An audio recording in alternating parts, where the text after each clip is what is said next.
You might know that Asian Americans are the fastest growing racial group in this country, and the largest group among them is Filipino Americans.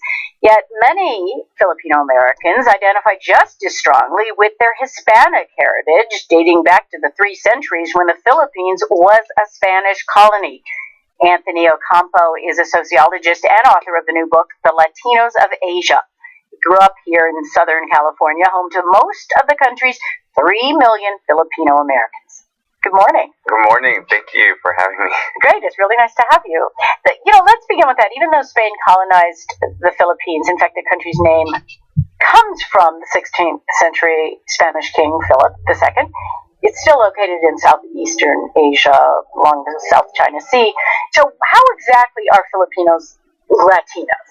When you go back to the Philippines and you look at the buildings, the omnipresence of religion, Catholicism's everywhere, the Virgin Mary's everywhere. It's like something you'd see in Latin America. And when Filipinos migrate to the United States, they'll look at things like family. They'll look at things like Catholicism. They'll look at things like their last names and think, hey, when it comes to our history, it seems like we have a lot of similarities with this group, more so than the group that we're boxed into. You do identify, or I've seen you quoted saying you were raised in a Latino community. So I grew up in Eagle Rock, which is in northeast Los Angeles, and pretty much from elementary school all the way to 8th grade, all of my classmates were either Filipino or Latino. And growing up, there were certain norms that I saw that were common to both of us. We went through a lot of the religious rite of passages like First Communion, First Confession, Confirmation. It was pretty easy to observe that we have a lot of overlapping words between ourselves and Latinos, like everyday words like mesa, tenedor, cuchara, that's table, fork, and spoon. Well, there's another aspect to this. This is a huge immigrant population, but there is really no little Manila. No. Like we have little Italies and Chinatowns everywhere. Mm-hmm. So, as a lot of people know, the Philippines was, after it was colonized by Spain, it was colonized by the United States for another half century, and arguably the Americans have had a presence there ever since. And with the American colonial period, they brought a massive public education system. They made English the national language of instruction along with Filipino. And what that means is that Filipinos, even before migrating, are socialized to American norms.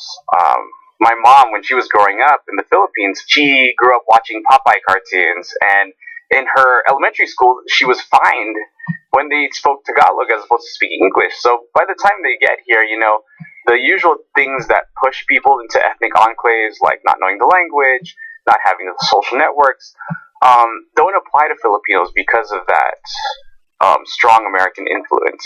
Yeah, and as you suggested, there's a lot of pop culture that infiltrated the Philippines generations ago. Yeah. And that, in some sense, it's affected the culture. It has. I was just in the Philippines in January, and my cousins happened upon an old stack of records from my father and his siblings' home in the Philippines, and they made a jukebox out of it. And these songs are these classic American hits. Michael Jackson, the Beatles, disco.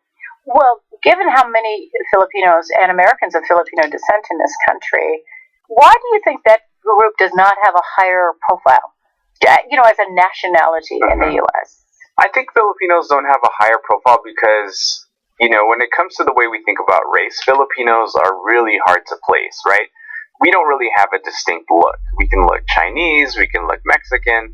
I think also because generally the Filipinos that come to the United States are more of a middle class, highly educated selection, there hasn't been as much of a urgent need for them to galvanize, to build ethnic economies. I think about other Asian Americans, for example. So Chinese Americans, Vietnamese Americans, when they come to this country, the Vietnamese nail salon phenomenon is an easy example.